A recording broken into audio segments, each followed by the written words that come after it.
ఆయన కొండ మీదకి ఎక్కినాడట. కొండ మీదకి ఎక్కినప్పుడు శిష్యులు కూడా ఆయన దగ్గరికి వెళ్ళినాడు.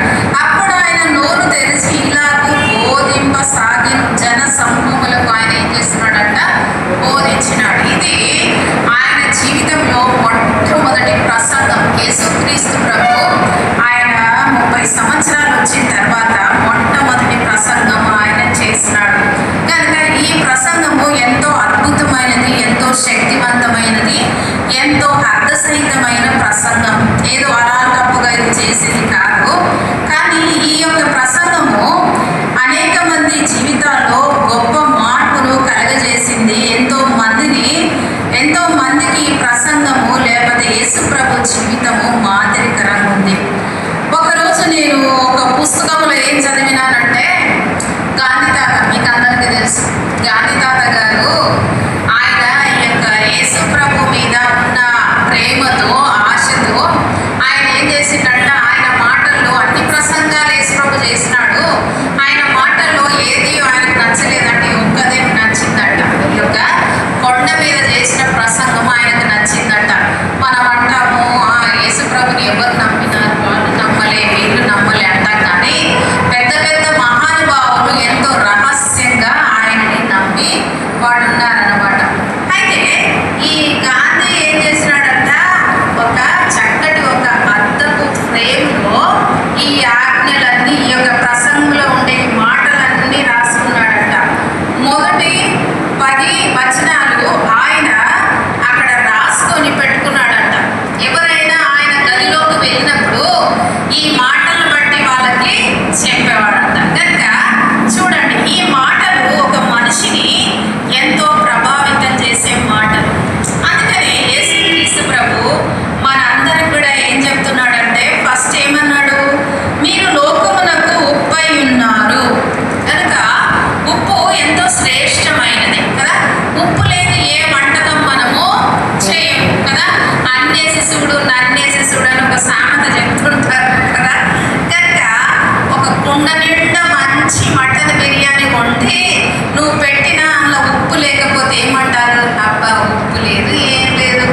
ఒకవేళ కారం లేకున్నా తింటారు, కానీ ఉప్పు లేకుంటే మాత్రము ఎవరు తినరు. అట్లా ఉప్పు లేకపోతే ఆ వండిన మంచి శ్రేష్టమైన ఆహార పదార్థము రుచి లేదు కనుక మనుషులు ఎవరు కూడా తినరు కదా.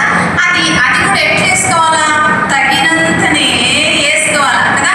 అది ఎక్కువైనా కూడా కష్టమే. కనుక ఒక విశ్వాసిని, ఒక దేవుని బిడ్డని దేవుడు దేనికి పోల్చినాడంట, మీరు లోకానికి ఉప్పు కదా. కృంగిపోయిన మనుషులు, సారం లేని మనుషులు కదా, సమాధానం లేని మనుషులు, గురి లేని మనుషులు, నిరీక్షణ లేని మనుషులు, దుఃఖములో మునిగిన మనుషులు, ఆదరణ లేకుండా ఉండే మనుషులకు మీరు ఎట్లుండాలంట, ఉప్పు లాంటి వారిగా మీరు ఉండాలి. అందుకనే దేవుని పిల్లలందరూ మీరు లోకానికి ఉప్పని ప్రభు చెప్పినాడు. రెండవది ఏమంటున్నాడు, మీరు లోకమునకు వెలుగై ఉన్నారు కదా. ఈ వెలుగు కూడా ఎంత అవసరం మనకు కదా. ఈ దినాల్లో ముఖ్యంగా ఇప్పుడు మనము జీవించే దినాల్లో ఈ వెలుగు అనేది మన యొక్క జీవితంలో ఒక భాగం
చూపించేది ముఖ్యం. అంధకారంలో చీకటిలో నడిచిన వారు గొప్ప వెలుగు చూచినారని బైబిల్లో ఉందన్నమాట. యెషయా గ్రంథము 9వ అధ్యాయము 1-2 వచనాలు ఏముందంటే, మరణ ఛాయలో చీకటిలో కూర్చున్న వారు గొప్ప వెలుగును చూసినారు. అదే లూకా సువార్త 1:79 వచనంలో కూడా మనం అదే చూస్తాము. చీకటిలో కూర్చున్న వారు గొప్ప వెలుగును చూచినారని వ్రాయబడింది. కనుక అంధకారంలో చీకటిలో అప్పుడే కాదు, ఈ దినాల్లో కూడా ఎంతో మంది ఉన్నారు. దేవుడు మనల్ని చీకటి నుంచి ఆశ్చర్యకరమైన వెలుగులోనికి తెచ్చి ఆయన గుణ అతిశయములను ప్రచురించడానికే మనల్ని ఆయన ఏర్పరచుకున్నాడు. ముందు మనం కూడా చీకటినే ఉన్నాం. మునుపు మీరు చీకటై ఉంటే ఇప్పుడు వెలుగై ఉన్నారు. చీకటిగా ఉండే జీవితాన్ని, చీకటి అయిన ఉన్న మనల్ని యేసు క్రీస్తు ప్రభు వెలిగించి లోకానికి గొప్ప వెలుగుగా ఆయన మనల్ని ఉంచి ఉన్నాడు అన్నమాట. కనుక మనము చీకటిలో ఉండే వారికి ఏం వెయ్యాలంట? వెలుగుని ఇయ్యాలా. ఇక్కడ బైబిల్ ఏమంటుందంటే, దీపస్తంభం వెలిగించి దాన్ని ఎక్కడ పెడతారంట? కొంచెం కింద పెడతారా? లేదు, దీపస్తంభం మీదనే వాళ్ళు పెడతారు. దీపస్తంభం మీద ఎందుకు పెడతారు? ఇంట్లో వచ్చే ప్రతి వారికి, ఇంట్లో ఉండే ప్రతి వారికి వెలుగు ఇవ్వడానికే దాని దీపస్తంభం మీదనే పెట్టుతున్నది బైబిల్ అంటుందన్నమాట. కనుక ఒక దీపస్తంభం మీద ఒక దీపం ఉందంటే అది ఎంతో ఘనతతో కూడిన విషయం అన్నమాట కదా. మరి ఇప్పుడు ఇక్కడ ట్యూబ్ లైట్లు అన్నీ వెలుగుతున్నాయి. ఎక్కడున్నాయి? పైన ఉన్నాయా, కింద ఉన్నాయా? పైన ఉన్నాయి. ఎందుకంటే మనందరికీ బాగా కనపడాలా, మనం కనపడాలా, వస్తువులు కనపడాలా, ప్రతిదీ కూడా కనపడాలని దాని పైన పెట్టినారు. అదే కింద పెడితే ఏమి మనకు కనపడదు. అది కూడా ఒక పర్పస్ అన్నమాట. పైన ఒక దీపస్తంభం ఉందంటే అది ఒక పర్పస్ కదా, ఒక ఉద్దేశంతో దేవుడు మనల్ని ఒక సంఘంలో, ఒక కుటుంబంలో, ఒక లోకంలో ఆయన మనల్ని తీసుకొచ్చినాడు కదా. ఈ లోకంలో నువ్వు జీవిస్తున్నావంటే అది దేవుని యొక్క ఉద్దేశం, దేవుని యొక్క గొప్ప ఉద్దేశం. ఎవరిని కూడా దేవుడు ఏ ఉద్దేశం లేకుండా ఏ మనిషిని కూడా సృష్టించలేరన్నమాట. చాలా మంది ఆ యొక్క దేవుని ప్రణాళికను, ఉద్దేశాన్ని గుర్తించక, ఆ యొక్క విలువను గ్రహించక చాలా మంది నష్టపోతుంటారు. అంధత్వంలో, చీకటిలోనే జీవిస్తూ ఉంటారు అన్నమాట. చాలా కృంగిపోయి ఉంటారు. నాదేముందిలే, నేనేం పనికొస్తాలే, నేనేం చేయగలనులే, నేను ఒక ఆడ మనిషినే కదా అని చాలా మంది ఇట్లా భావించి వాళ్ళ జీవితాన్ని చాలా నష్టపరుచుకుంటుంటారు అనమాట. కానీ ఎవరైనా సరే ఒక వ్యక్తికి దేవుడు ఒక జీవితం ఇచ్చినాడంటే అది చాలా విలువైనదన్నమాట. అది చాలా విలువైనది. దేవుని దృష్టిలో ఆడవాళ్ళు, మగవాళ్ళు అని ఏ భేదం కూడా లేదు. ఆయనని ఎవరిని ఎట్లా వాడుకోవాలా, ఎవరిని ఏ పని కొరకు వాడుకోవాలా అది తెలుసుకోవడమే గొప్ప ముఖ్యం కదా. నీవు తెలుసుకోవాలా, దేవుడు నన్ను ఏ పని కొరకు వాడుకుంటాడని చెప్పేసి నీవు మరి గ్రహిస్తే చాలా మంచిది అనమాట. అది ఆ సంగతి కనుక చాలా మంది గ్రహించారు. ఏదో వచ్చినాము, ఏదో పని చేసుకుందాం, ఏదో మరి బతుకుదాం, ఏదో తిందాం, పడుకుందాం, తిందాం, తిని నిద్రపోదాం, తర్వాత వృద్ధాప్యంలోకి వస్తే తర్వాత చూద్దాం, చనిపోతే ఇంకా అంతే సంగతి అని చాలా మంది భావిస్తూ ఉంటారు. కానీ భూమి మీద దేవుడు నిన్ను గొప్ప ఉద్దేశంతో ఆయన సృష్టించినాడు. భూమి మీద నిన్ను దేవుడు గొప్ప ఉద్దేశంతో సృష్టించినాడు. కాబట్టి నువ్వు దేవుని కోసము ఏదైనా కొంత చెయ్యాలని దేవుడు ఆశపడుతున్నాడు అన్నమాట. దేవుడు కదా, నేనేడు చేస్తానక్క, నాకు వృద్ధాప్యం వచ్చేసింది, లేకపోతే నేను చాలా బలహీనరాలి, నాలో ఈ బలహీనతలు ఆ బలహీనతలు అని కొంతమంది సాకులు చెప్తా ఉంటారు కదా. దేవునికి నీకు ఏం అడ్డం పెట్టుకుంటావు? నీ వృద్ధాప్యం అడ్డం పెట్టుకుంటావు, లేకపోతే నీ బలహీనతను అడ్డం పెట్టుకొని నీ సమయము, నీ జీవితం అంతా కూడా ఏం చేస్తావు? నువ్వు వృధా చేస్తా ఉంటావు కదా. దేవుడు అన్ని ఇచ్చి ఇక చేయమ్మా, నా పని చేయి, లేకపోతే ఈ పని చేయని దేవుడు చెప్పడు ఎప్పుడు కదా. ఏమీ లేనప్పుడు దేవునికి జీవించడము, దేవుని యొక్క ఉద్దేశము నెరవేర్చడము చాలా ముఖ్యం కదా. నువ్వు ఒక్క అడుగు ముందేస్తే దేవుడు నిన్ను పట్టుకొని 10 అడుగులు నడిపిస్తాడంట కదా. నువ్వు ఒక్క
వెలుగునిస్తుంది. దీపస్తంభం మీద దీపము లోపలికి వచ్చే ప్రతి మనిషికి ఏమిస్తుందంట?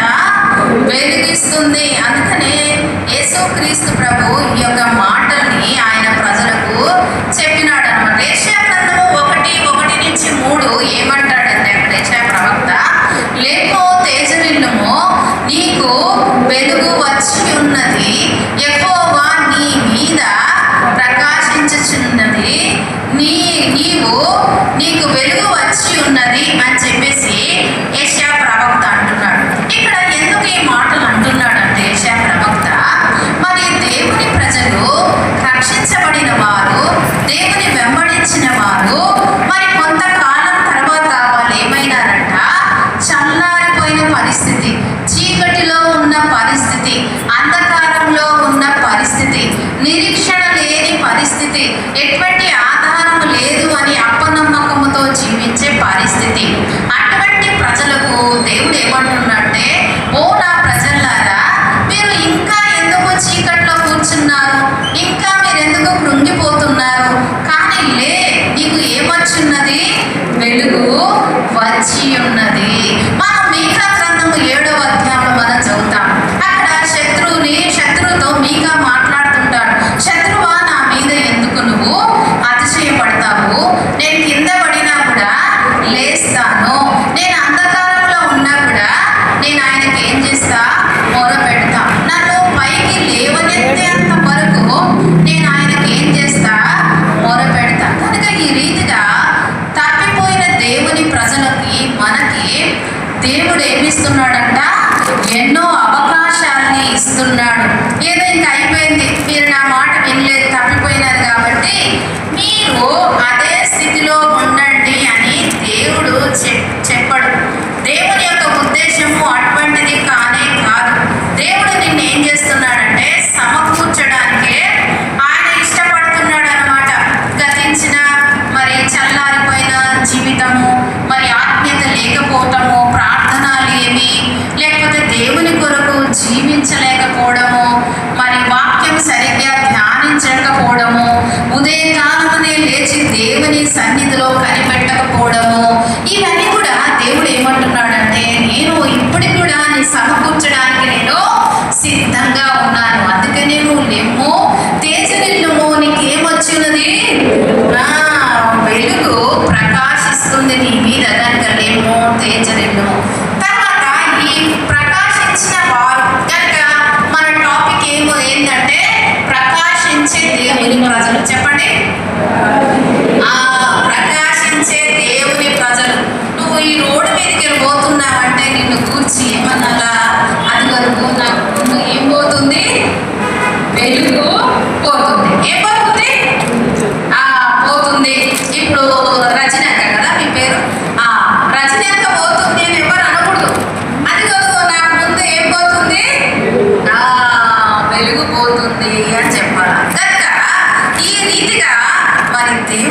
దేవుడిచ్చిన బలము, దేవుడిచ్చిన ధనము, దేవుడిచ్చిన యవనము అంతా కూడా ఏం చేస్తుంటారు? వృధా చేస్తుంటారు కదా. ఇంకా కొంతసేపు ఉంటేనే కాలం గడుపుదాంలే, ఇంకా కొంతసేపు నిద్ర పోదాంలే, ఇంకా కొంతసేపు ఈ రీతిగా సమయం వ్యర్థం చేస్తాం అన్నప్పుడే ఏమైతుందంట, అకస్మాత్తుగా యజమానుడు వచ్చి ఏం చేసినాడంట? లెక్కలు అడిగినాడు. ఏం చేసినాడు? వాడు అనుకోలే వస్తాడు అడుగుతాడని. వచ్చినాడు, తన్నుమని వచ్చినాడు. అత్తయ్య 2 తలాంతులు ఇచ్చినా అంటే, అయ్యా యజమానుడా, నువ్వు 2 ఇచ్చినావు కదా, నేను చాలా కష్టపడ్డా, ఎండకు నిలబడ్డా, వర్షానికి తడిచినా, చలికి వణికినా, ఆహారం లేకుండా ఉన్న ఆహారాన్ని కూడా నేను పట్టించుకోలేదు. అందుకని నేను చాలా కష్టపడి నువ్వు నాకు 2 ఇచ్చినావు కదయ్యా, నేను 2 సంపాదించిన. తర్వాత 5 ఇచ్చినోడు ఏమన్నాడు? యజమానుడా, నేను కూడా చాలా కష్టపడ్డా, ఎండకు ఎండినాను కదా, వర్షానికి నేను తడిచినాను, చలికి వణికినాను, సమయానికి నేను ఆహారం తినలేదు, ఎండలో నిలబడి అచ్చి ఏం చేసిన? నేను వ్యాపారం చేసినప్పుడు ఏమొచ్చినాయి? 5 తలాంతులు నాకు వచ్చినాయి. ఇదిగో అయ్యా 5 తలాంతులు కదా. సరే, 1 ఇచ్చినోడు పిలిచినాడు. ఏంటిరా ఏమైంది తలాంతు అంటే, నాకు తెలుసు అయ్యా, నువ్వు కఠినుడు అని నాకు తెలుసు. ఆయన నా కఠినుడా? నువ్వు సోమరుడు అని ఒప్పుకోరాదు కదా. నువ్వు కఠినుడవు, నువ్వు మళ్ళీ అడుగుతావు, లెక్క అడుగుతావు. అందుకనే దీన్ని ఏం చేసినా, దొంగొచ్చి ఎత్తుకుపోతాడని నేను భూమి తవ్వి ఏం చేసినా. ఎందుకు ఎత్తుకుపోతాడు దొంగ కదా. అదే అన్నాడు, ఒరే సోమరి చెడ్డ దాసుడా. ఏమన్నాడంట? ఒక విశ్వాసి గురించి మాట్లాడవలసిన మాటలు ఇవి కాదు దేవుడు కదా.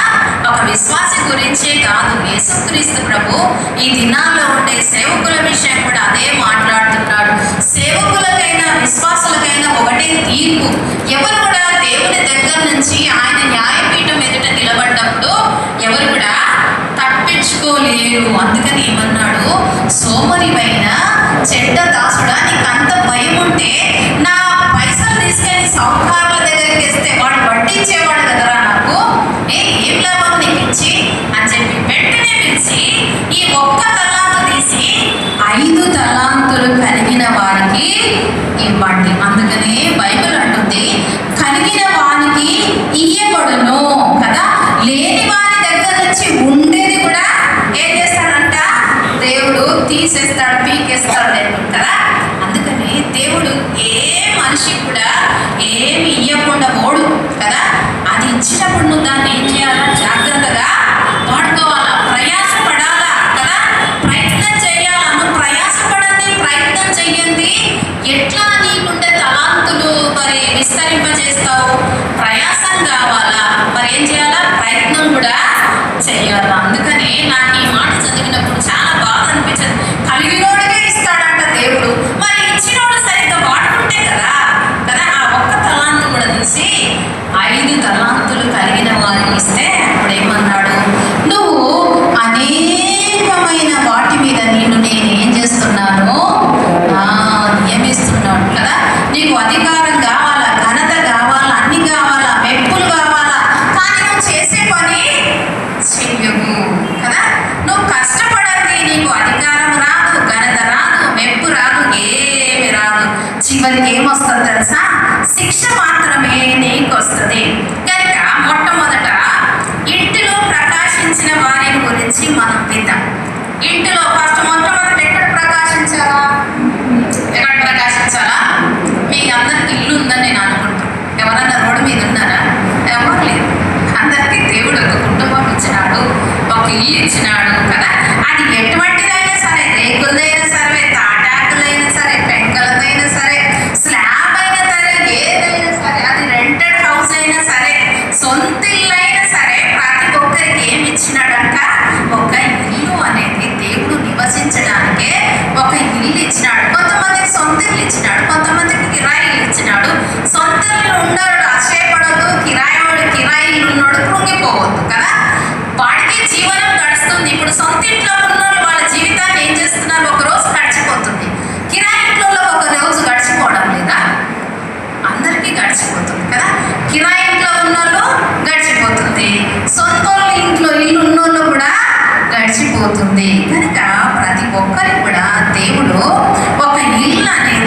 ఉంచినాడు అన్నమాట. కనుక ఇక్కడ ఎక్కడ ఏం చేయాలంట, ఆ ఇంట్లోనే మనం ఏం చేయాలా, ప్రకాశించాలా. ఇంట్లో ఉండే ప్రతి వారికి ఏమి ఇవ్వాలా, వెలుగును ఇవ్వాలా కదా. అది ఇంట్లో ఉండే ప్రతి వారికి ఏమి ఇస్తుందంట, వెలుగిస్తుంది కదా. మన ఇంట్లో రకరకాల మనుషులు ఉంటారు కదా, రకరకాల సంగతులు, ఎన్నెన్నో ఇబ్బందులు, ఎరుకులు, అనారోగ్యత పరిస్థితి కదా, నెమ్మది లేని తనము, ఇరుకైన పరిస్థితి, అప్పుల బాధ, ఎన్నెన్నో సమస్యలు ఉంటాయి. ఇవన్నీ ఉన్నాయని ఇల్లు వదిలిపెట్టి మనం పారిపోతామా? పారిపోము కదా. ఎక్కడ పోతాము? ఇల్లు వదిలిపెట్టి పోయినామా ఎక్కడికి పోతాము? ఎక్కడికి పోలేము. అన్ని పరిస్థితుల్లో ఎటువంటి పరిస్థితుల్లోనైనా మనం ఏం చేయాలి, అక్కడ పడి ఉండాలా. కనుక అటువంటి సిచ్యువేషన్లో కూడా దేవుడు ఏం చేస్తాడంట, మనము ప్రకాశించేటట్లు ఆయన మనకు కృపను అనుగ్రహిస్తాడు. బైబిల్లో కొంతమంది స్త్రీలు ఉన్నారు. పాటలో ఒక ఆమె ఇంట్లో ఎట్లా ప్రకాశించిందంటే, ఆమె చాలా పోరాటము, లేస్తే పోరాటము, కూర్చుంటే పోరాటము, దినమంతా పోరాటం మధ్యలో జీవించి ఆమె ఏం చేసిందంట, తన దీపాన్ని వెలిగించుకుంది, తన సాక్ష్యాన్ని ఏం చేసింది, కాపాడుకుంది. తన జీవితం ఎక్కడ కూడా మలినం కాకుండా కాపాడుకుంది. తన సాక్ష్యము ఎక్కడ కూడా ఏమైందంటే, సాక్ష్యం ఎక్కడ కూడా దెబ్బతినకుండా ఆమె భద్రము. నా పోరాటం లేదు అనడానికి లేదు. ఆమెకు కూర్చుంటే పోరాటము, లేస్తే పోరాటము, పడుకుంటే పోరాటము, బయటికి వస్తే పోరాటము, లోపలికి పోతే పోరాటము, దేవుని మందిరానికి పోతే పోరాటము. మీకు అర్థమైందా? ఎవరు ఎవరు హన్న కదా. హన్న ఆమె ఎవరు? హన్న. మొదటి సమయంలో 1వ అధ్యాయంలో తీయొద్దు, చెప్పేస్తాను నేను. మొదటి సమయంలో 1:11 నుంచి 17 వచనాలు మనం చూస్తే, ఇక్కడ ఒక ఇంట్లో పెద్ద పోరాటం కదా. మనం ఏదైనా జయించవచ్చు సులువుగా, కానీ ఈమెకుండే ఈ సిచ్యువేషన్ ఒక మనుషునికి ఇద్దరు భార్యల మధ్యలో ఉండే పోరాటం, అది చాలా గొప్పది. ఇక్కడ ఒక ఆమె ఆత్మీయురాలు, ఒక ఆమె శరీరానుసారి. మనం ఎప్పుడు గుర్తు పెట్టుకోవాలా, లోకంలో జీవించినంత కాలము ఆత్మకి శరీరానికి ఎప్పుడు ఏముంటదంట, పోరాటం ఉండనే ఉంటది. ఆత్మకు శరీరానికి పోరాటం కదా, లోకానికి దేవుని పిల్లలకి పోరాటం కదా. ఈ పోరాటంలోనే దేవుడు మనకి ఏం నేర్పిస్తాడంట, అనేకమైన పాఠాలు దేవుడు మనకు నేర్పిస్తాడు. ఇక్కడ హన్న కూడా దేవుడు అనేకమైన పాఠాలు నేర్పించినాడు. చివరికి ఆమె ఎటువంటి సిచ్యువేషన్కి వచ్చిందంటే, దేవా ఇంకా నీవు తప్ప నాకెవరు దిక్కు లేరు, నీవు తప్ప నాకెవరు దిక్కు లేరు. ఇన్ని మొక్కులు మొక్కుకున్నా కానీ నా ప్రార్థన ఇంతవరకు వినపడలేదు. కానీ ఒకటి, నా ప్రార్థనకు ఒక్క జవాబును ఇచ్చే, ఒక బిడ్డనిస్తే నేను ఏం చేస్తా, నీకే ఇచ్చేస్తా. వద్దయ్యా, నాకు స్వార్థం అని ఇన్ని రోజులు నేను స్వార్థంగా బతికిన, నా కోసము, నా బాధలు, నా కష్టాలు, నా ఇరుకులు, నా ఇబ్బందులు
పోయి 3 అంతస్తుల సంఘం కట్టుకున్నారు. కానీ ఎప్పుడన్నా ఎవరైనా చచ్చిపోయినారనుకో వాళ్ళు కూడా వస్తారు. సేవకులు ఎవరైనా చచ్చిపోతారు కదా అక్కడ మా హెబ్రోన్లో, వాళ్ళు కూడా వస్తారు. ఆ 400 మంది పక్కన పోయిన వాళ్ళు కూడా వస్తారు.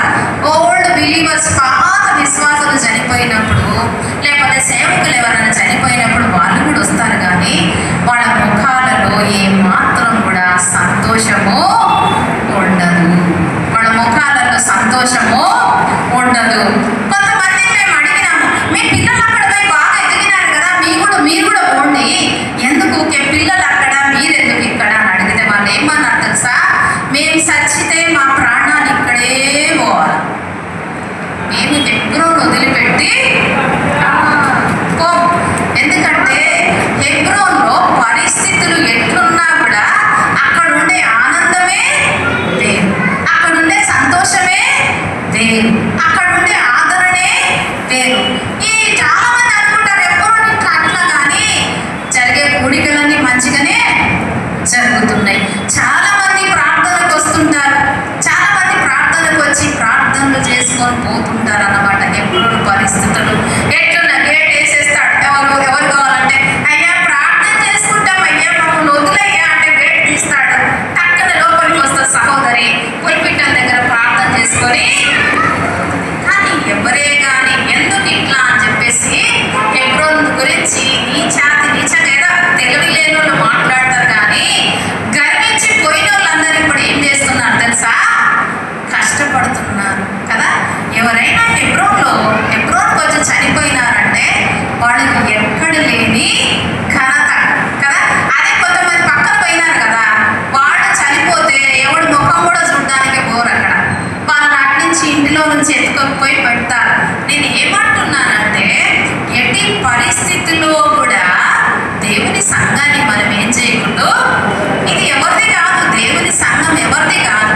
ఎవరన్నా నీకు స్టే చేయకపోతే, నీకు పరిచయం లేకపోతే నీకెందుకు? దాంతో దేవుడు నిన్ను అడగడు కదా.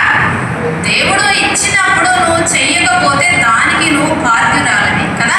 నేను పోయినా నాకు ఏది ఇవ్వలేదు అందుకని నేను అక్కడ పోవడం మానేసినాను అనడము ఇది చాలా పొరపాటు. నువ్వెంతో నష్టపోతున్నావని అర్థం.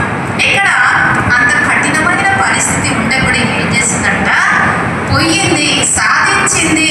ఆయన ఏమది? నా ఏలినవాడా, నువ్వు నన్ను, నీ దాసురాలైన నన్ను ఒక తప్పుడు స్త్రీగా నువ్వు అనుకోకూడదు.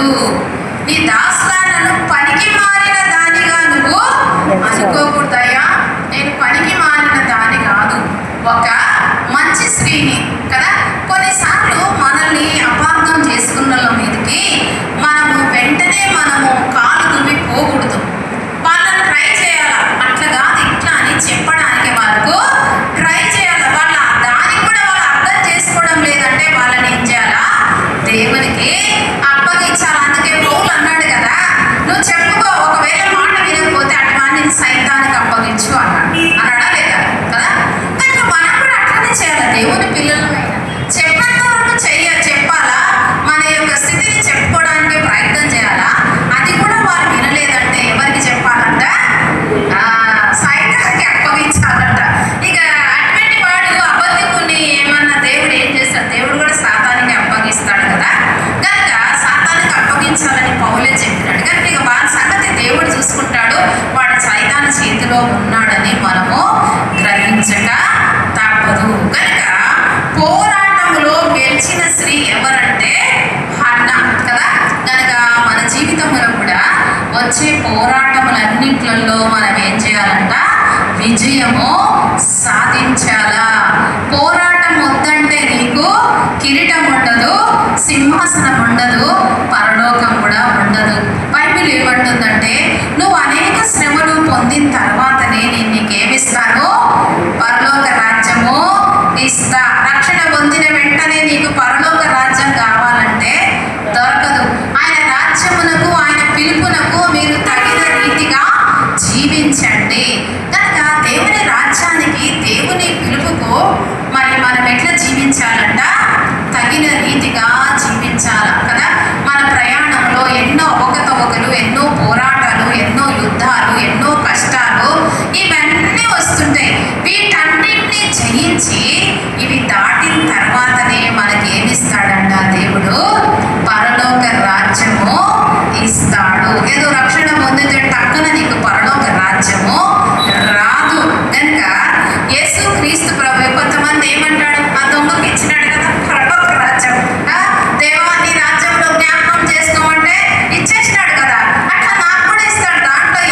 దొంగకి ఇచ్చినాడు కానీ నీకైతే ఇవ్వడు. దొంగ కథ వేరే, నీ కథ వేరే. కనుక దేవుడు నిన్ను బ్రతికించినంత కాలము నువ్వు పోరాడి చేయించి ఆయన రాజ్యం కోసము సిద్ధపడాల. రెండవ స్త్రీ ఎవరంటే దుఃఖములో ఆదరణ పొందిన స్త్రీ రూతు. ఎవరేమే దుఃఖములో? అన్న దేంట్లో పోరాడి ఏం చేసింది? గెలిచింది. ఈమె ఏం చేసింది? దుఃఖములో ఆదరణ పొందింది. రూతు 2:10, 11, 12 తీసులో చదవండి కొంచెము.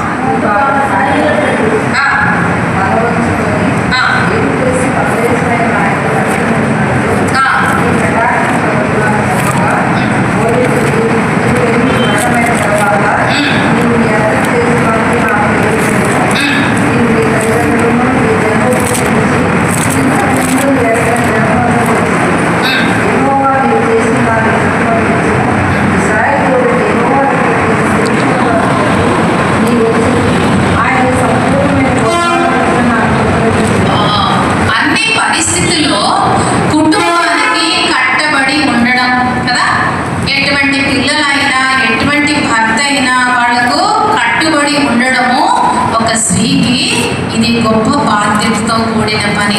ఇక్కడ రూతు జీవితంలో ఎన్నో కష్టమైన పరిస్థితులు కదా, దుఃఖకరమైన పరిస్థితులు అయినా కూడా ఆ పరిస్థితుల్లో ఆమె ఏం చేసిందంట? నమ్మకంగా ఉంది.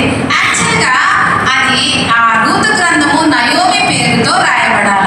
ఎందుకంటే అక్కడ ఉండే చరిత్ర అంతా నయోమిదే కదా. నయోమి ఎవరు? ఒక రక్షించబడిన స్త్రీ, యూదురాలు కదా. బెత్లెహేములో నివసించే స్త్రీ ఆమె, దేవుని ఎరిగిన స్త్రీ. ఆమె ఏమైంది? తప్పిపోయింది కదా. కొన్నిసార్లు దేవుని యొక్క ప్రజల పతన స్థితి కూడా ఇతరులకు ఏం తీసుకొస్తుందంట? ఆశీర్వాదం తీసుకొస్తుంది. గుర్తుపెట్టుకోండి, దేవుని పిల్లలు పతనం అయితే ఇంకా అంతే అని చెప్పేసి చాలా మంది అనుకుంటారు. కానీ దేవుని పిల్లల పతన స్థితి ఇతరులకు ఏం మారుతుందంట? ఆశీర్వాదాన్ని తీసుకొస్తుంది. ఇక్కడ మీకు అందరికీ తెలిసిన సంగతి, నయోమి ఏం చేసింది? ఆ బెత్లెహేములో కరువు వచ్చిందని ఏం చేసింది? భర్తను ఉసిగొల్పి ఎక్కడ తీసుకెళ్ళిపోయిందంట? ఒక స్త్రీ ప్రభావము ఒక పురుషుని మీద చాలా బలంగా ఉంటుందని చెప్తారు కదా. ఒక పురుషుడు వర్ధిల్లుతున్నాడంటే ఒక స్త్రీ వెనకాల ఉంటుందని కూడా చెప్తారు. కనుక ఇక్కడ మరి ఈమె ఏం చెప్పిందో నయోమి ఆ యొక్క ఎలిమేలెకు కూడా వినేసి, సరే సరే సరే నువ్వు చెప్పినట్టు అంతే కదా, నేను తలకాయ మాత్రమే, నువ్వేంది మెడ కదా, నువ్వు ఎట్లా తిప్పితే నా తల అట్లా నేను తిప్పాల. రానంటే మరి ఆమె ఏమంటదో కదా. ఎందుకు? అక్కడ బోయాజు ఉన్నాడు ఆల్రెడీ, ఇశ్రాయేలు అందరూ ఉన్నారు. బెత్లెహేములో కరువు వస్తే దేవుడు చూసుకుంటాడు కదా. కరువులో తన ప్రజల ప్రాణాన్ని ఆయన పోషిస్తానని వాగ్దానం చేసినాడు. బెత్లెహేము అంటేనే రొట్టెల ఇల్లు కదా. వాళ్ళ దేవుడు ఇచ్చిన వాగ్దానం. కరువులో ఏం చేసినాడు? ఆయన పిల్లల్ని ఆయన పోషించినాడు. ఎంతో మంది భక్తుల్ని పోషించినాడు. అబ్రహాము మరి తన జీవితకాలం అంతా అరణ్యములో ప్రయాణం చేస్తూ వచ్చినాడు. పోషించలేదా? పోషించినాడు. 6 లక్షల మంది ప్రజలు అరణ్యములో 40 సంవత్సరాలు నడిచినారు. వాళ్ళని పోషించలేదా? పోషించినాడు. ఆకలేస్తుంది అంటే పైనుండి వచ్చే ఆహారం, దాహం వేస్తుందంటే బండలో నుంచి నీళ్ళు వచ్చాయి. దారి లేదు, దారి లేదంటే సముద్రంలో ఏం కలిగింది? దారి. ఎన్ని అద్భుతాలు చేసిన దేవుణ్ణి ఆమె ఏం చేసిందంట? మరిచిపోయింది. అందుకనే సామెతల గ్రంథము 5 అనుకుంటా, తన దేవుని నిబంధనలు మర్చున్నది. 4:5 ఉంటుంది చూడండి అక్కడ ఆ మాట. సామెతలు 4:5, అట్టి స్త్రీ తన దేవుని నిబంధనను మర్చినది. ఎంతమ్మా? చదవండి. 2:10 సార్ చదువు. అట్టి స్త్రీ, అందరు కలిసి చదవండి. అట్టి స్త్రీ తన యవన కాలపు పురుషుని మర్చున్నది, తన దేవుని నిబంధనను మర్చున్నది కదా. తిండి ఎక్కువైతే కదా, సుఖం ఎక్కువైతే ఏం చేస్తుందంటే ఆ స్త్రీ అన్ని కూడా మర్చిపోతుంది కదా. నువ్వు తినేటప్పుడు దేవుడు ఇచ్చినప్పుడు తిను,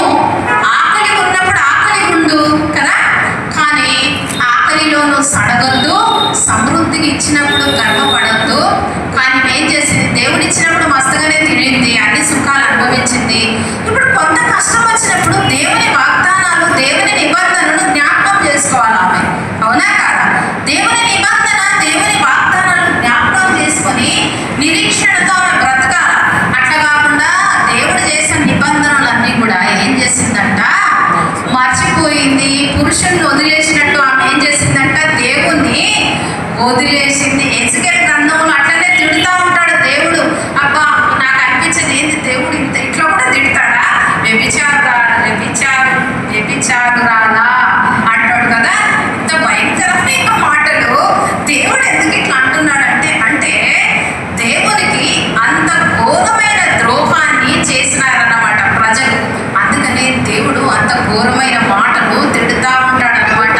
కాపరులనేమి, విశ్వాసులనేమి, దేవుని ప్రజలందరినేమి దేవుడు తిడుతానే ఉంటాడు. ఘోరమైన పదాలు ఆయన వాడతాడు. అందుకని ఇక్కడ యవనకాల పురుషుని ఆమె ఏం చేసిందంట, వదిలేసింది. అంటే దేవుని వదిలేసింది. ఆయన వాగ్దానాలు, ఆయన నిబంధనలన్నీ కూడా మరి మర్చిపోయి ఎక్కడికి బయలుదేరిందంట, మోయాబు దేశానికి బయలుదేరింది కదా. బయలుదేరిన తర్వాత సైతాను బాగా సమృద్ధి ఇచ్చినాడు కదా. కొన్నిసార్లు మనము దేవుడి నుంచి కొంచెం పక్కకు పోయినప్పుడు సైతాను మనల్ని దీవిస్తాడు. దీవించడం కాదు, సైతాడు ఏం చేస్తాడు, దీవిస్తాడు. దీవించిన వెంటనే మనం పొంగిపోతాం. ఈ చర్చకు వచ్చినాము, మాకు ఇంత గొప్ప ఇంత గొప్ప ఘనత, ఇన్ని బాధ్యతలు, మరి మేము ఇట్లా వచ్చినాము, అక్కడ పోయినా మా వ్యాపారం స్టార్ట్ చేసినాం, ఇక్కడ మాకు చాలా లాభం వచ్చింది. సైతాన్ ఏం చేస్తాడు, ఇచ్చినట్టు ఇచ్చి మళ్ళీ ఏం చేస్తాడు, లాగేసుకుంటాడు. కానీ దేవుడు ఇచ్చింది ఎప్పటికి కూడా లాగేసుకోడు. నువ్వు తప్పిపోయినప్పుడు కూడా నేను క్షమించి వదిలేస్తాడు. కానీ నీ నుండి ఎప్పుడు దేవుడు నీకు ఇచ్చిన దీవెనలు లాగేసుకోడు అన్నమాట కదా. సైతాన్ ఇస్తాడు, మళ్ళీ లాగేసుకుంటాడు. ఏమే పోయింది, సైతాన్ బాగానే ఇచ్చినాడు కదా. 10 సంవత్సరాలలో చక్కగా పెళ్లిళ్ళు అయినాయి కదా, బాగా సమృద్ధిగా. అందుకనే ఈ దినాలు ఇండియా వదిలిపెట్టి ఆ దేశానికి ఈ దేశానికి పరిగెత్తి వెళ్ళిపోతున్నారు. ఇప్పుడు ఆ దేశాలన్నింటినీ కూడా దేవుడు ఏం చేస్తున్నాడంట, పంచభూతాలని నేను కదిలిస్తానన్న దేవుడు అన్నాడా. నేను పంచభూతాలని నేను కదిలిస్తా. అమెరికా దేశాన్ని కదిలించలేడా?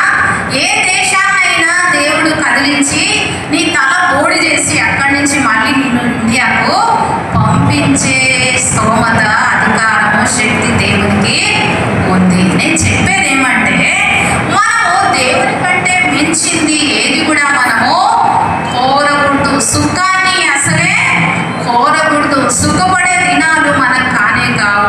కనుక సుఖాన్ని మనం ఏం చేయాలంట, విసర్జించాలి. దేవుని రాకడలో సూచన ఒకటి ఏమంటే, తిండి సుఖం.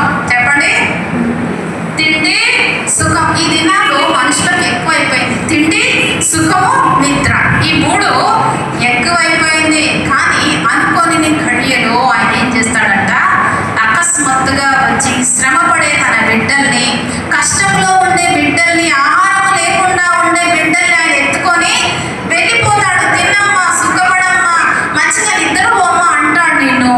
కానీ తర్వాత నీకు అప్పుడు వెలిగిన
శరీరానికి హానికరము. మద్యపానము హానికరము, శరీరానికి హానికరం అంటారు కదా. అట్లనే ఆకలిని అదుపులో ఉంచుకున్నోడు ఆరోగ్యవంతుడవుతాడు, ధనమును కూడబెట్టేవాడు ధనవంతుడవుతాడని మనకు అక్కడక్కడ బోర్డులు కనబడతాయి. అవన్నీ కూడా మనం దానికోసం ఒక పాఠం నేర్చుకోవాలనుకుంటా కదా. ఆకలిని ఒకసారి ఒక హాస్పిటల్ పోయిన నేను అక్కడ బోర్డు చూస్తా, ఆకలిని అదుపులో పెట్టుకో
సంపాదించుకుంది. ఒక సమయం వచ్చింది, సైతాన్ అన్నింటినీ కూడా తన చేతిలో నుంచి ఏం చేసినాడు, లాగేసుకున్నాడు. అప్పుడు ఏమంటది, నేను సమృద్ధి గలదానని వచ్చినా ఇప్పుడు రిక్తురాలనైపోయినా. అంటే ఆత్మీయ సమృద్ధి పోయింది, లోకరీతిగా ఉండే సమృద్ధి పోయింది, ఇప్పుడు ఆత్మీయంగా రిక్తురాలైపోయింది కదా. లోకరీతిగా కూడా ఎట్లా అయిపోయింది, రిక్తురాలైపోయింది. అందుకని నన్ను నయోమి అని పిలవక, చేదైన అనుభవము, చేదైన పరిస్థితి గుండా నేను పోయినాను నా యొక్క బుద్ధిహీనతను బట్టి అని చెప్పేసి ఒప్పుకున్నప్పుడు దేవుడు ఏం చేసినాడు, ఆమె దర్శించినాడు, దేశాన్ని దర్శించినాడు, తిరిగి సమకూర్చినాడు. పతనం అయిపోయింది. ఇక అక్కడి నుంచి ఒక ఆమెను ఏం చేసింది, తీసుకొని వచ్చింది. ఎవరిని తీసుకొచ్చింది, రూతును తీసుకొచ్చింది. అందుకనే దేవుని ప్రజల యొక్క పతన స్థితి ఇతరులకు ఏంటంట, ఆశీర్వాదము, ఇతరులకు మేలు కలగజేస్తుందన్నమాట. దేవుడు క్షమించినాడు, నయోమిని తీసుకొచ్చినాడు, రూతుని తీసుకొచ్చినాడు. రూతు కూడా ఏం చేసింది, చాలా కష్టపడింది, దేవుని వదిలేసింది, బంధువులను వదిలేసింది, తల్లిదండ్రులను వదిలేసింది.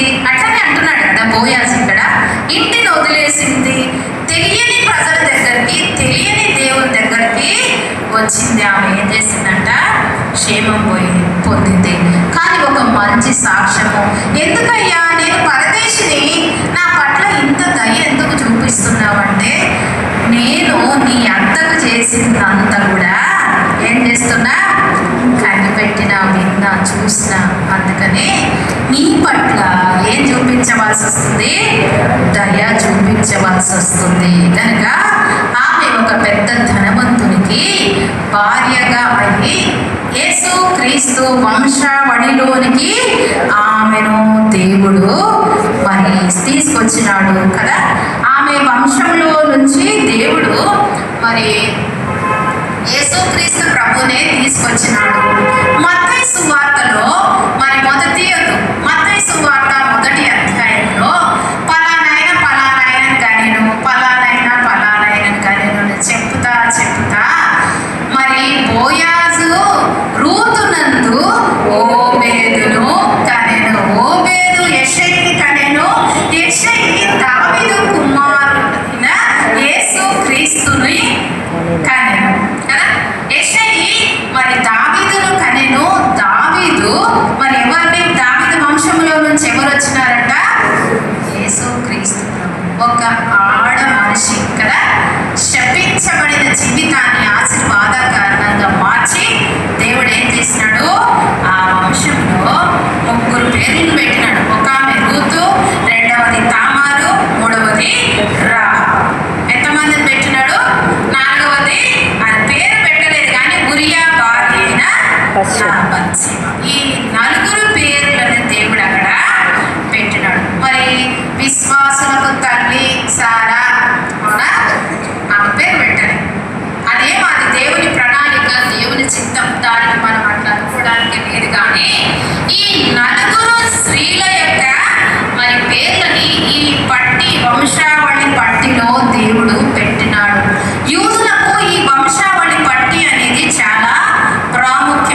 రూతు, మూడవది శారా కదా. ఆ ఆది కాండంలో మరి 18వ అధ్యాయంలో మరి దూతలు వస్తారు. దూతలు వచ్చినప్పుడు త్వరగా ఎండపూట పాపం అబ్రాము తొందర చేస్తాడు, ఏమీ సడుకోకుండా మంచి భోజనము సిద్ధం చేసి పెడుతుంది. కనుక స్త్రీలకు పనుల వలన ఏం కలుగుతుందంట? కొనియాడబడతారంట. ఆమె పనులే ఆమెను పొగొడతాయి అని చెప్పేసి సామెతల గ్రంథం 31:31 చదవండి. సామెతలు 31:31.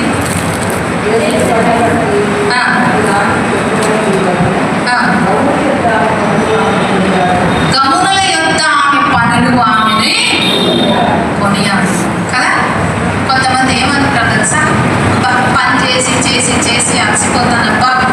కొంతమంది అదే పనిగా దేవుని సమయం అంతా కూడా పనులకే పెట్టేస్తారు. ఉతికిందే ఉతికి, కడిగిందే కడిగి, రుద్దిందే రుద్ది, మరి ఊడ్చిందే ఊడ్చి, ఇట్లా కొంతమంది వేస్ట్ చేస్తారు. సమయం దేవునికి ఇవ్వాల్సింది ఇయ్యరు. కొంతమంది ఏం చేస్తారంటే ఎక్కడ నుండే మురికి ఆడ పెడతారు కదా. కొంతమంది ఎంతమంది మంచి స్త్రీలు అంటే చిన్న ఇల్లు, అది రేకుల ఇల్లు అయినా పర్వాలేదు, చక్కగా నీట్గా పెట్టుకుంటారు కదా. వచ్చినప్పుడు చిన్న ఇల్లు అయినా కూడా ఎంత బాగా పెట్టుకుంటారు. మీకు గుర్తుందో లేదో, మరి పేరు కూడా విన్నారో లేదో, మరి జాన్ వెస్లీ అనే ఒక భక్తుడు, విన్నారా పేరు మీరు ఎవరన్నా? ఎంతమంది విన్నారు జాన్ వెస్లీ? కొంతమందికి తెలుసు.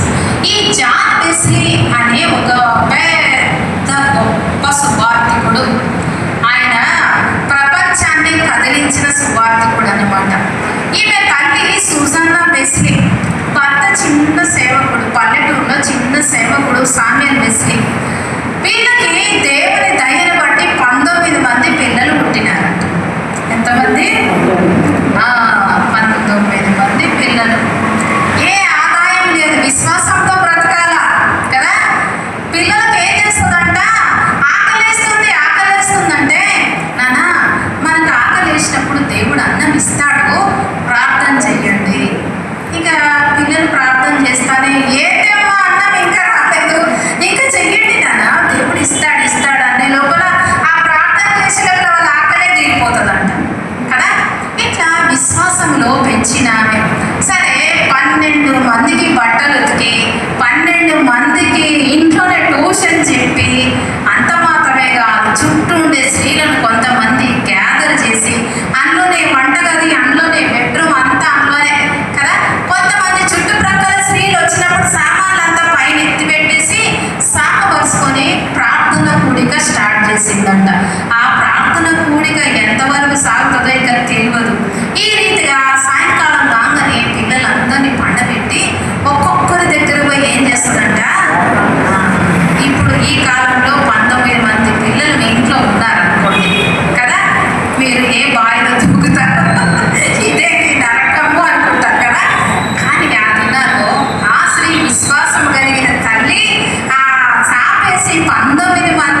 వస్తుంటే మెలకు వచ్చిందంట.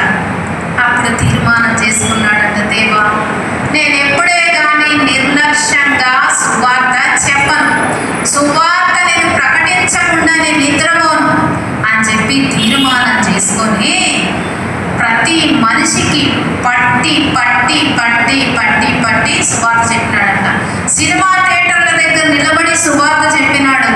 మరి సారాయి కొట్టుల దగ్గర నిలబడి సువార్త చెప్పినప్పుడు సారాయి కొట్టులని బంద్, సినిమా థియేటర్లన్నీ బంద్, వ్యభిచార గృహాలన్నీ కూడా బంద్. ఆయన ప్రపంచాన్ని కదిలించినాడంట కదా. కనుక చూడండి తల్లి ప్రార్థన ఎంత బలం. అదే రీతిగా చార్లెస్ వెస్లీ కూడా కదా. కనుక మరి మీరు అనుకోవచ్చు, మాకు ఈ పనే సరిపోతుంది, ఈ పని చేసుకోవాలా, మందిరానికి పోవాలా, దీనికే సరిపోతుంది, ఇంకా మా పిల్లలు ఎవరు అక్కడ ఎట్లా ఎదుగుతారు అని మీకు రావచ్చు. కానీ మీరు తలుచుకుంటే మీ హృదయంలో ఉండే కోరికను దేవుడు ఏం చేస్తాడు, తీరుస్తాడు. దానికని రెండే రెండు ఉపవాస ప్రార్థనలు చేసుకోవాలా. ఏం చేసుకోవాలా, ఏం చేసుకోవాలా? ఏమొక నాకైతే షుగర్, నేను ఎడ చేస్తాను అనద్దు. నువ్వు మొదలేస్తే దేవుడు నీకు ఏం చేస్తాడు, శక్తి. కొంతమంది యవనస్తులు కూడా తింటాడు. ఉపవాస ప్రార్థన అని సంఘములో ప్రకటిస్తే మంచిగా తిని వస్తారు, ఏదో లైట్గా తిని వస్తారు అనమాట. కనుక చాలా విచారకరం ఇవన్నీ చూసినప్పుడు కదా.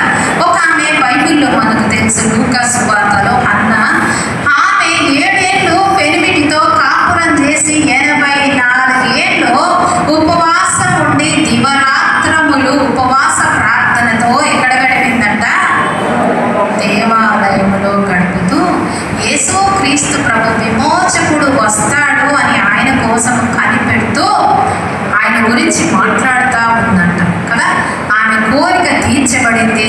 యేసు ప్రభు ఆ దేవాలయానికి తీసుకుపోబడ్డాడు. అక్కడ సిమయోను చేతిలో ఎవరిని చూసింది ఆమె, యేసు ప్రభుని చూసింది. కనుక భక్తికి వయసు తేడా అనేది లేదు, అర్థమైందా? యవనస్తులు ఇంకా ఎక్కువ భక్తి చేయాలా, ఇంకా వయసులోళ్ళు వాళ్ళ శక్తి కొలది ఏం చేయాలా, చేయాలి. కానీ మనం ఏం చేయాలా, ప్రయత్నము చెయ్యాలి. చూడండి, నేను నా అనుభవం చెప్తున్నా. ఒకసారి అబ్బా ఏం పోతాంలే చర్చ్ ప్రేయర్కి అని ఒక్కసారి ఎగరగొట్టినామనుకో, 3 వారాలు 4 వారాలు ఒక్కసారి బైబిల్ స్టడీ ఎగరగొడతామనుకో, ఇంకా అదే కంటిన్యూ అయిపోతుంది. మా దగ్గర ఒక దయ్యం ఉంది ఎబ్రోన్లో. మరి ఏదో కరోనా టైంలో అందరికీ బంద్ అయిపోయినాయి కదా, బంద్ అయిపోయి ఎవరా పోలేదు. కరోనా స్టార్ట్ అయినాక అందరం ఇప్పటికీ పోతున్నాం. ఇప్పటికీ బల్ల లేదు, 10 ఏళ్ళు 15 ఏళ్ళు బల్ల లేదు, ఆరాధన లేదు, ఏం లేదు, తినుడు ఉండు. చూసారా ఎంత దెబ్బ సైతాన్ మన మీదకి ఎంత ఉపద్రవం తీసుకొస్తుందో ఒక్క చిన్న తప్పు బట్టి. ఒక్కసారి మనం ఏదన్నా మనము కేర్లెస్గా మనం పోకుండా చేయకుండా ఉన్నామనుకో, దాంట్లో సైతాన్ ఏం చేస్తాడు, మనల్ని కొనసాగింపజేస్తాడు. కనుక నేను చెప్పేది ఏంటంటే, మన జీవితంలో కొంచెం సమయం కూడా మనం ఏం చేసుకోవద్దు, వృధా చేసుకోవద్దు. ప్రతి మీటింగ్కి మనము పోవాలి. ఉపవాస ప్రార్థన చేసుకోవడం మనము మానద్దు. సంఘాల్లో జరిగే వార కోడికలను మనము మానవద్దు. మేము ఇదేదో పక్కనే ఉంటారు, దాన్ని నురికొస్తారక్క, నేను అంత దూరం నుంచి నడిచి వస్తే నీ బలం ఏం పోదు, నీకు ఇంకా బలం వస్తుంది కదా. కనుక దేవుడు నీకు శక్తి ఇస్తాడు. కనుక ఇవన్నీ కూడా మనసులో పెట్టుకోవాలి. సో మనం ఎక్కడ ప్రకాశించాలా, ముందు లోకంలో ప్రకాశించాలి. తర్వాత ఎక్కడ ప్రకాశించాలా, అదొకటే చెప్పిన. 5 పాయింట్ రాసుకొచ్చాను కానీ టైం లేదు, ఒకటే చెప్పిన మీకు. సరే, ఇంట్లో ప్రకాశించిన వాళ్ళు ఎవరు?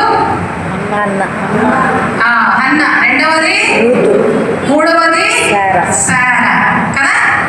సారా మూడవది సారా. కనుక ఈ 3 స్త్రీల జీవితాన్ని దేవుడు ఈ సాయంత్రం మన ముందుకి తీసుకొచ్చినాడు. కనుక దేవుడు ఈ 3 స్త్రీల వలె మనల్ని చేయుడుగాక. దేవుడు పరలోకములో మన గురించి ఒక పట్టి రాసినప్పుడు ఆ పట్టిలో మన పేరు ఉండాలి. ఆ రీతిగా